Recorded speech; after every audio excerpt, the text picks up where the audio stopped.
welcome to Eurosport News. This was the scene today outside the Maggiore Hospital in Bologna in northern Italy, where three times Formula One world champion Ayrton Senna died last night after his horrific crash at the San Marino Grand Prix at Imola, just 24 hours after the death of the Austrian Roland Ratzenberger in a crash during practice. Supporters and admirers paying their respects to one of the greatest drivers in history, a true genius of the Formula One world, a driver many thought was untouchable. Fellow driver Pierluigi Martini was present outside the hospital, and as flowers arrived, 2 roses for Senna and Ratzenberger, the victims of a tragic weekend at Imola.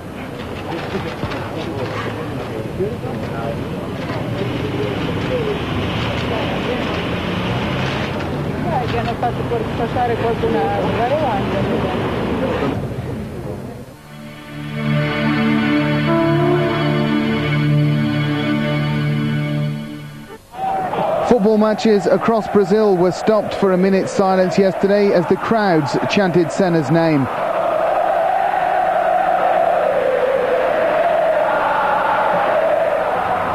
Senna was a national hero in his home country, an idol in the eyes of a population which often turns to sporting successes to help it forget the problems of daily life.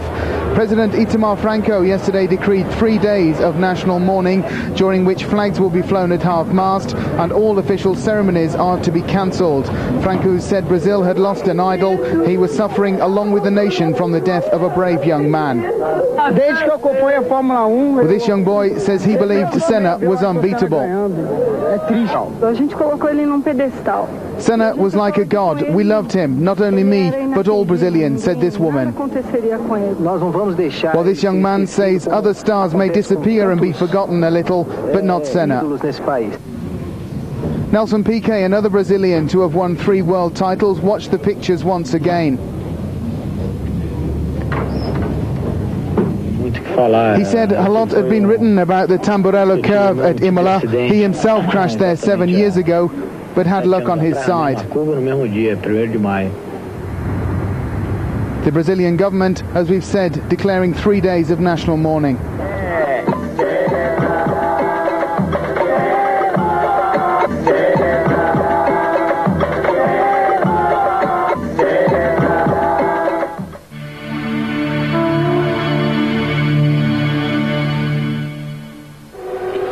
The crash itself came after 7 laps of the race yesterday at that Tamburello curve. Senna hitting a concrete wall at 300 kilometers per hour. His Williams Renault disintegrating around him, but the cockpit remaining intact, and that causing a violent shock to his body and head.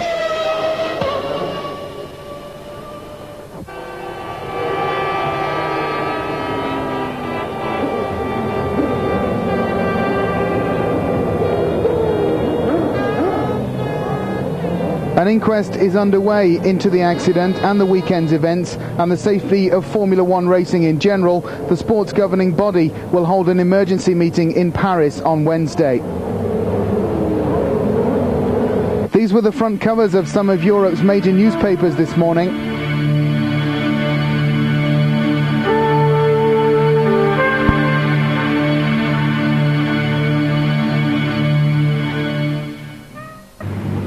And the scenes at Imola yesterday as the news broke of Senna's death.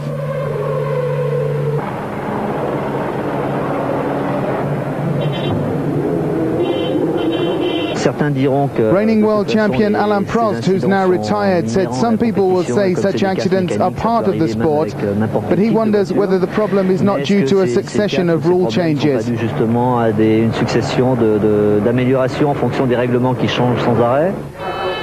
The Williams team pit after the accident. Frenchman Jacques Lafitte, who was himself forced to retire after an injury, said it was a terrible loss for motorsport. He said we're at the point of no return, cars are travelling too fast, and if the crowds enjoyed the racing 20 years ago, then why did we ever need to drive faster? They could easily now cut 20 seconds off each lap during racing. Lafitte said the cockpits are so solid these days that a body can simply not resist the shock. C'est la tête du pilote qui prend tous les chocs à chaque fois. For me it was already the most difficult thing after yesterday. Okay, now it's again a good friend of mine. But once you're in the car, once you close your eyes here, you have to concentrate on other things. That's not the point. The only thing I can say about this is I hope we learn from this. I think there is a lot to learn from, and we have to use this. And things like this, they shouldn't happen without taking the experience from it. It's the only thing I want to say and I can say. The Formula One authorities have been the target of criticism for the weekend's events at Imola, many people believing the commercial interests of FOCA President Bernie Ecclestone and FIA boss Max Mosley have been allowed to take prominence over security matters. As sponsors' money and television rights have come to rule the roost in Formula One, the drivers themselves have become merely showmen in a multi-million-dollar circus.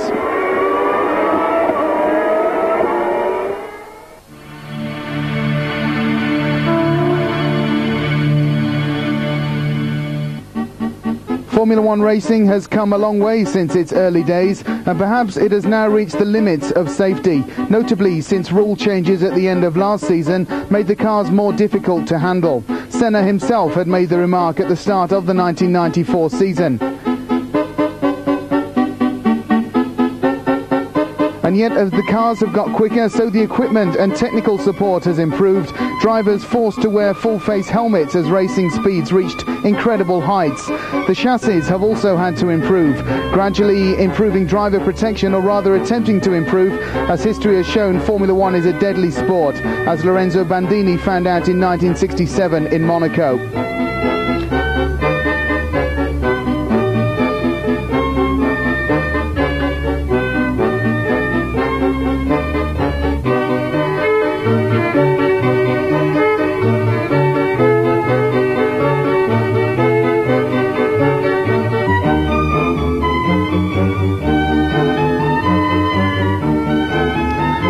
But the world really awoke to the dangers in 1982 when Canadian Gilles Villeneuve was killed during the Belgian Grand Prix. Villeneuve, perhaps the first major star of the sport to die since Jim Clark earlier in the Formula One history.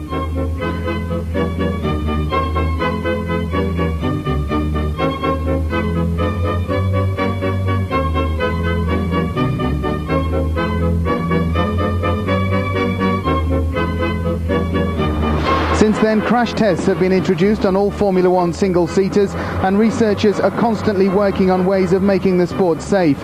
But the push for progress and no doubt the pressures of the commercial world would seem to be the enemies of safety. This weekend at Imola was proof enough.